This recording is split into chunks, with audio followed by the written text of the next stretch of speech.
Hello and welcome back to the Naked Expat channel.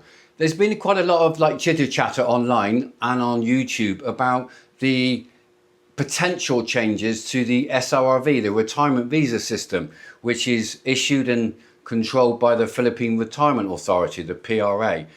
Now, personally, I don't think there's really a lot to get your knickers in a twist about. A lot of people are getting all a little bit crazy, typing away saying, oh my God, this is terrible, etc. But I just ask people to whoa, hang on a minute, put the brakes on and just look at it logically, okay? Now, bear with me on this. Now, a lot of people that are maybe ex-military or that are on, say, the SRRV courtesy or extended courtesy, that's a discounted retirement scheme for ex-military and certain, say, home office personnel, like ambassadors, retired civil servants. Those types of individuals can get discounted, and I don't think the new changes are going to really affect them that much. Maybe a little bit more when it comes to the cost of annual renewal, but not a lot at all. I really don't think you guys need to panic at all. As always, nobody knows anything. It's pure speculation, and I'm not the BBC or CNN. This ain't fake news. At the end of the day, nothing's happened yet. The word on the street, the whispers, are that changes will be announced in August next month, August 2025, and they'll be implemented sometime in September. Well, if that's the case, nothing's happened yet. So nothing's happened yet, guys, so we just don't know. So anything is mere speculation. However, whether it's leaked information or not from people that are in the know, the general fear or perception is that the main people that are going to be affected are going to be not current or pending applicants, but new applicants to the retirement visa system, the SRRV system. They're going to go on to, say, the classic, which is like the basic one, which isn't really discounted at all. Now, the way that works is relatively straightforward. And again, guys, if you bear with me through this video, I don't really think it's going to be a problem at all. And if you see my logic, anybody that's watched me for any period of time, and I've only been doing this for less than a month, but thank you guys that have subscribed, it's fantastic. I try and look at things from different angles, and certainly from a financial endpoint and a slightly different sort of logic to maybe some others might do.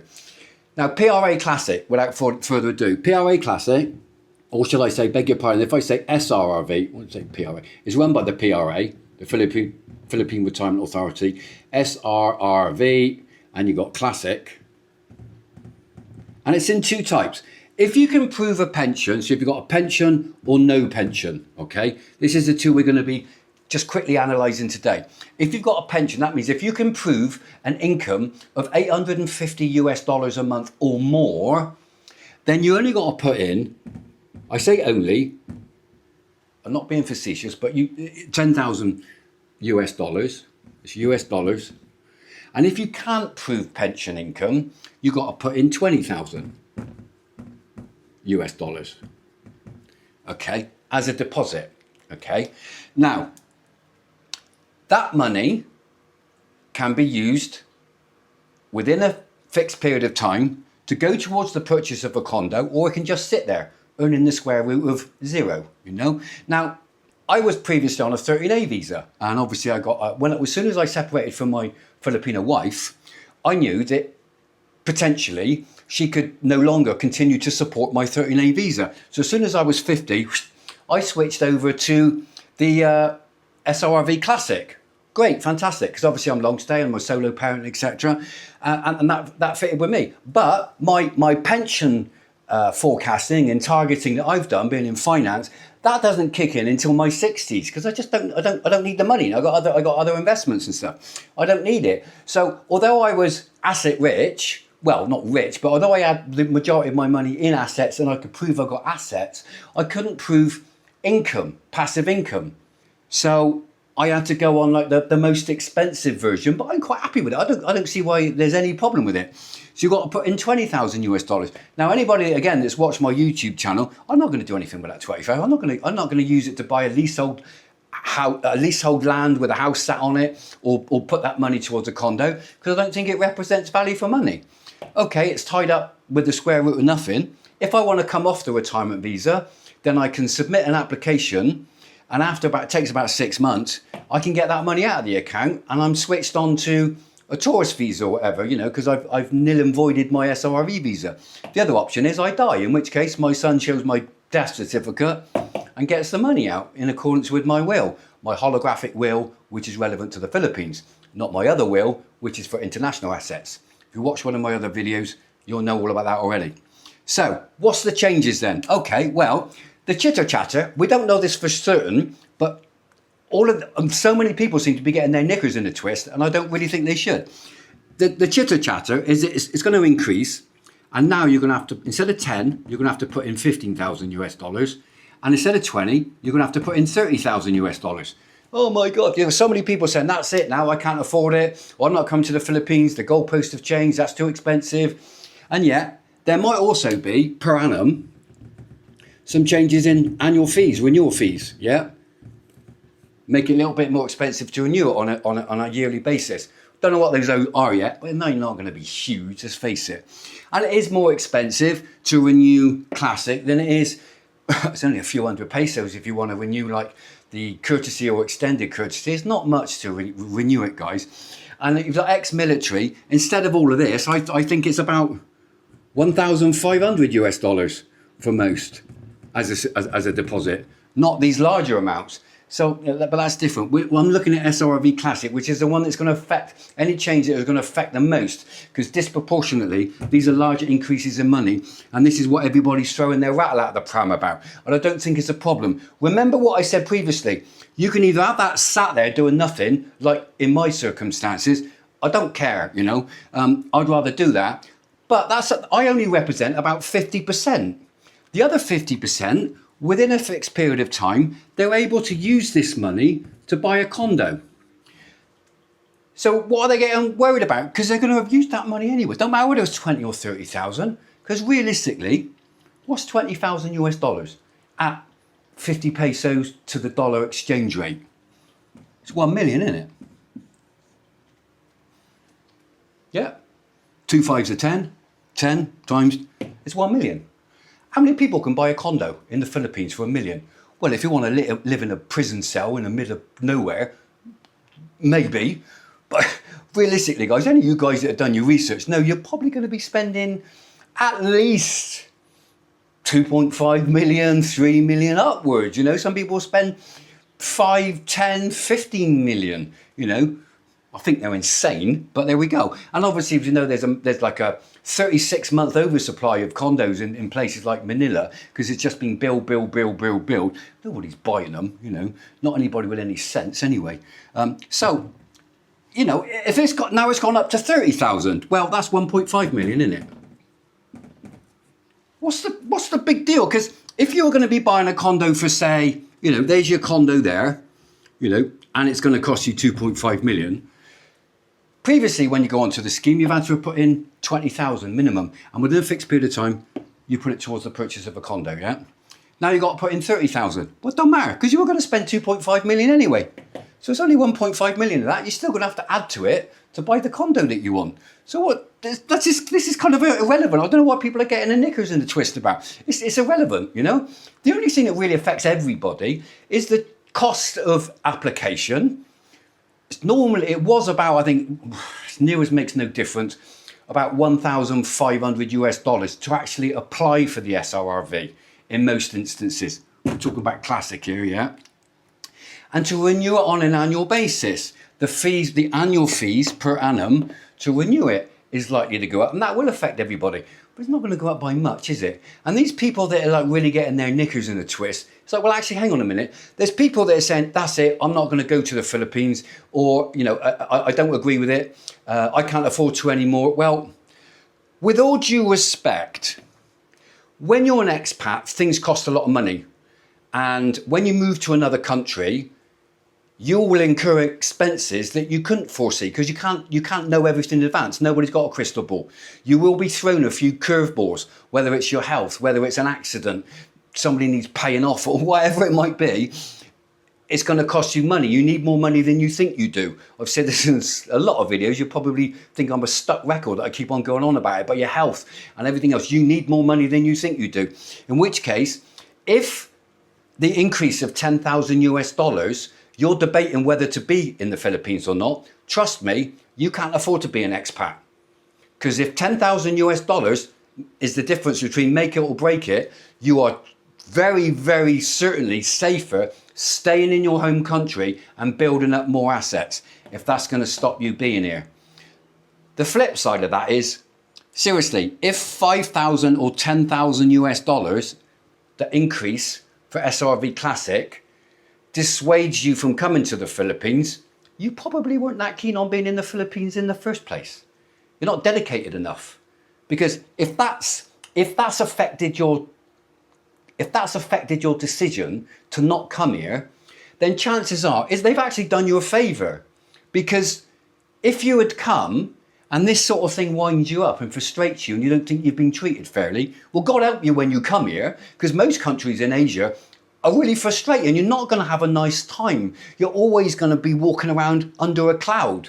You're not going to be happy. The glass is going to be half empty, not half full. You're going to be miserable because you're letting this sort of thing affect you. Whereas the bigger picture is it's marginal in the whole scheme of things. And if you can't afford that increase, half of which is irrelevant if you're going down the property route, the condo route, otherwise it's just sat there doing nothing. Sure, it's sat there doing nothing, but, and you're in the square root of zero as far as interest is concerned, but you can access it. If you get fed up with the Philippines, you can get that money out and go back onto a tourist visa and go and bugger off to Thailand or Bali or Malaysia, wherever you want to go, or Europe or where, it doesn't really matter, you know? So it's neither here nor there. The difference is, the key difference where people getting all angry about is, wow, that's a big jump, 10,000 US dollars.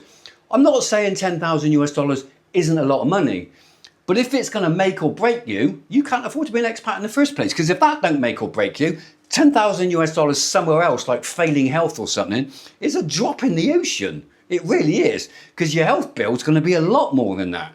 So let's be realistic, guys. Right, I've wiped my board down, the wonders of the edit, yeah? Why have I got this up here? The Philippine Retirement Authority, question mark.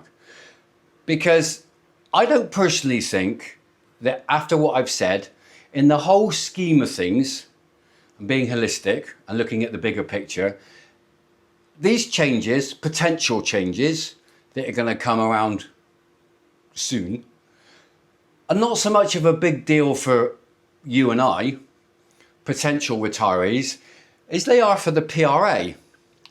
Because let's think about it.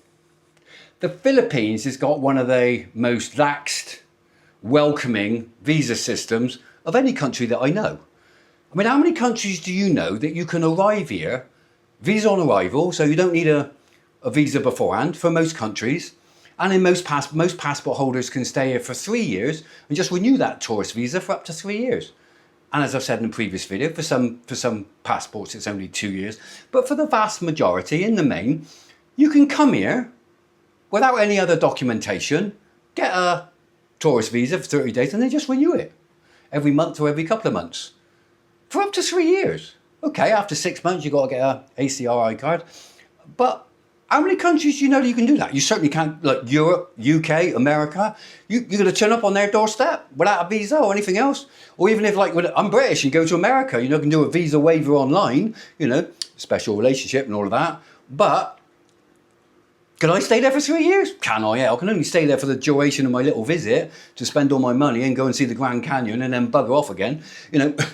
That's it. So how many countries do you seriously know? I haven't Googled it, but, you know, I mean, oh, all right, maybe if you want to go hunt wild boar in Zambia or Ethiopia or somewhere other, they might allow you in for nothing because they ain't got bugger all. But how many, like, developing and developed countries do you know that you can turn up visa-free and stay 3 years? I mean, it's crazy, right? So you can't criticise the Philippines. It's fantastic. But these sort of increases might well put off potential SRRV holders from actually going down the route. Because in fact, what's the point? Coming here on a 30-day visa, I'll just renew it.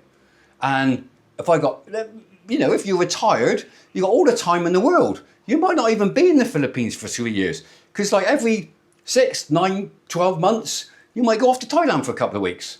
Or Bali, or Malaysia, or wherever. Or you might want to go back to Europe or the US or Australia to visit friends and family, and not vanish for 3 years before you see them again. So chances are it's not a problem for you to fly out somewhere. So the SRRV might not be good for you because the most frequent flyers are not going to be in the Philippines for that long anyway. What really is the benefit?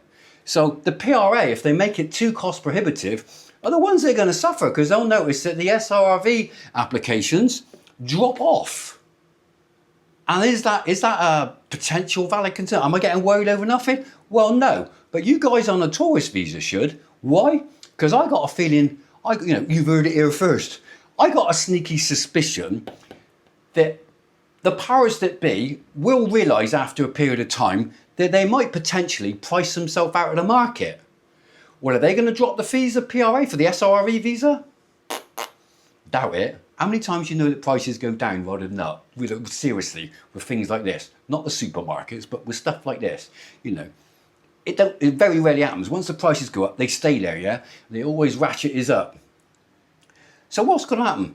I think that the tourist visa system is too laxed because it doesn't reflect nearly any other country globally. It's not as easy. The vast majority aren't.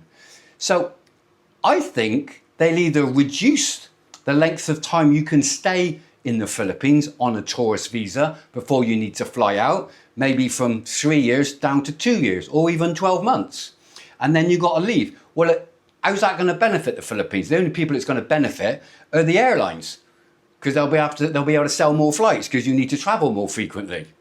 Well, yeah, okay, so that might not really work in and of itself. But what if they do something like this?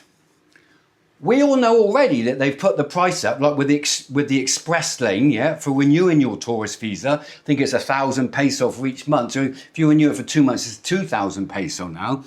But let's say you're in the country from 0 to 12 months, and you pay the tourist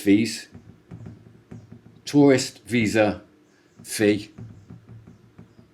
fees, whatever they are now, and they've already gone up a little bit, yeah, 0 to 12 months.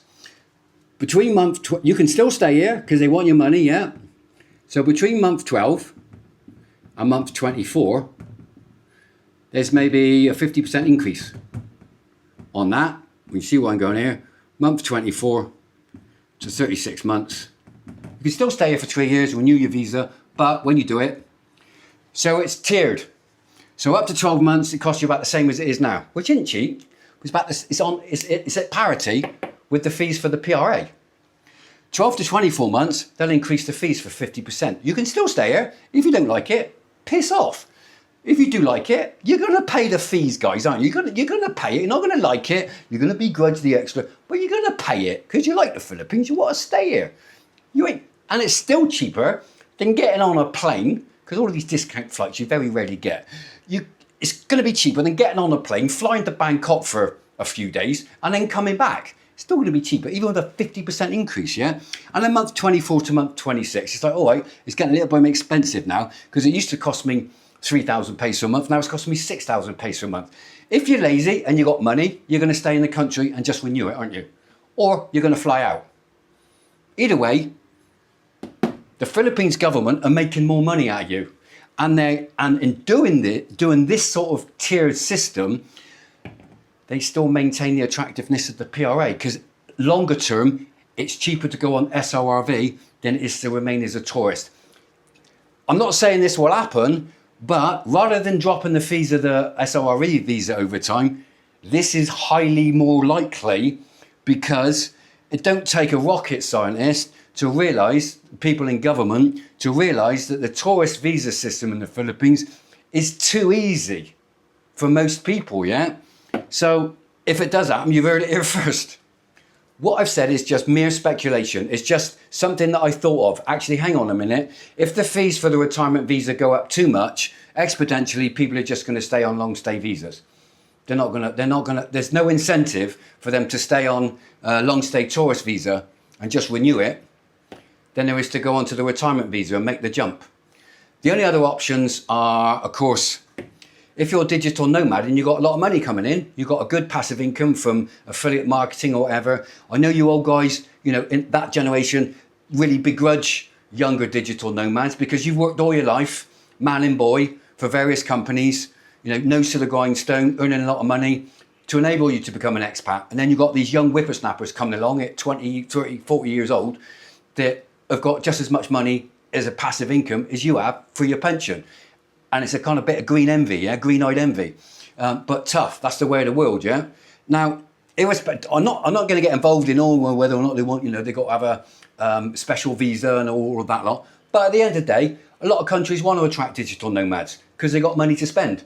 So it might well be that in amongst the changes will be, there used to be with the PRA, if you were over the age of 35, you could get a retirement visa.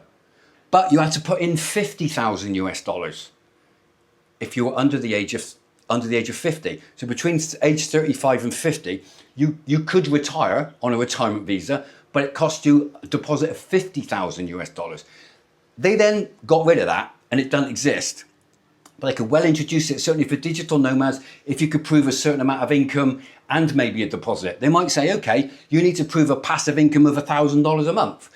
And by the way, also, you've got to put in 10, 20, 30, 40,000 deposit. And it's got to sit there or to be used to buy a condominium. And they might well do that. Now, I don't, you know, for us retired people, suck it up. It doesn't affect us, but for digital nomads, they might well do that because they want that. But either way, I think changes are afoot. I don't think it's a major problem at the moment for people that are potentially going to go on the retirement visa. For the reasons I've said. It's not a huge amount of difference. And if it does make that big a difference to you, you probably can't afford to be an expat in the first place. I'm sorry, it doesn't matter where you are. And Philippines is relatively cheap to retire to anyway. There's always a debate of, is Thailand cheaper than the Philippines? Is Philippines cheaper than Malaysia? Whatever. It's irrelevant.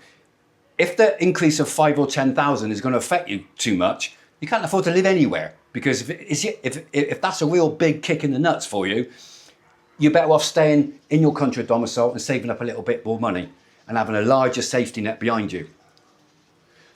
One thing that I talked about on a previous video, I'll just mention this again. I mentioned it in one of my very early videos, but my very early videos were terrible. I didn't have a nice camera. I didn't have a really good microphone. I was struggling. I was just trying to do it on my phone. But I'll reiterate this. I have got more subscribers now, so it's a real privilege. Thank you so much, guys. Now, one thing I noticed, because I lived through it myself, yeah? What happened during COVID? One of my very, very dear friends of mine, British, lockdown, which was March 2020, yeah? In the Philippines. So come March 2020, Philippines was closed. Before then, happy days. Now, unfortunately for him, come around about, I think it was June 2020, he'd been in the Philippines for 3 years on a tourist visa. Subsequently, he's got married to his partner and everything else. It's fine, you know, but you know, with the benefit of hindsight, I'm in the Philippines on a retirement visa. And previous to that on a 13A, yeah, spouse's visa. So, March 2020, lockdown. Did you have to do anything? No, you didn't. You didn't have to get out of the country or anything like that. You could still renew your tourist visa up to a maximum of 3 years. Unluckily for him, that 3 years hit in June 2020.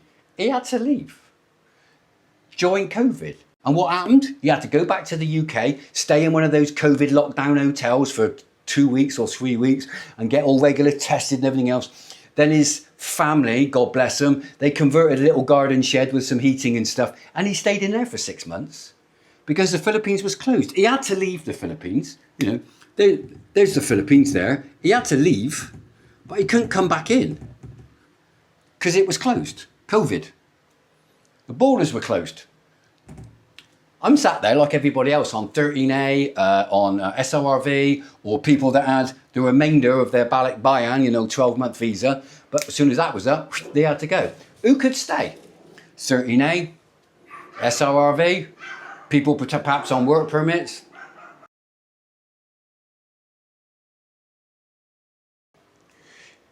So, everybody that goes rabbiting on about I'm just going to stay on a tourist visa, if you're going in and out of the Philippines, if you're not bothered, fine. But should there be another COVID event, when Philippines opened up its borders again to allow people in, who did they let in first? Filipino OFWs, Philippine citizens. 13A spouses, on spouses visas, were allowed in first. About 4 or 5 days after that, surprise, surprise, SRRV holders were allowed back in. My mate, who was on a tourist visa, had to wait another 3.5 months before the borders opened up for everybody else. And during all of that time, I'm sat in the Philippines in the warmth. Okay, I had to have a barangay pass to go to the shops and everything else. It wasn't a great time, but I'm sat and enjoying the warmth of the Philippines. My status quo had been maintained, apart from a few travel restrictions. He had to bug off back to the UK, like everybody else had to leave. So when people say, oh, just stay on a tourist visa, yeah, fine, whatever. But as I've always said, there's always a few curveballs. And in the future, if another COVID event happens, you're going to have to leave when your renewal for 2 or 3 years is up. So is there any benefit of being on like a 13A or retirement visa? Oh, yes, there is. If there's another COVID, because you don't have to go anywhere. You can just sit down and relax and chill out and wait for it to pass. Everybody else, bye-bye. When your 3 years is up or 2 years is up, you got to go. And you got to be stuck wherever you are until they allow you back in again. And as tourists, you'll be the last lot allowed back in again. Is that realistic? Yes, because it happened and I lived through it. So there are some benefits, but you've got to pay for them. I hope this has been informative. Until next time, enjoy.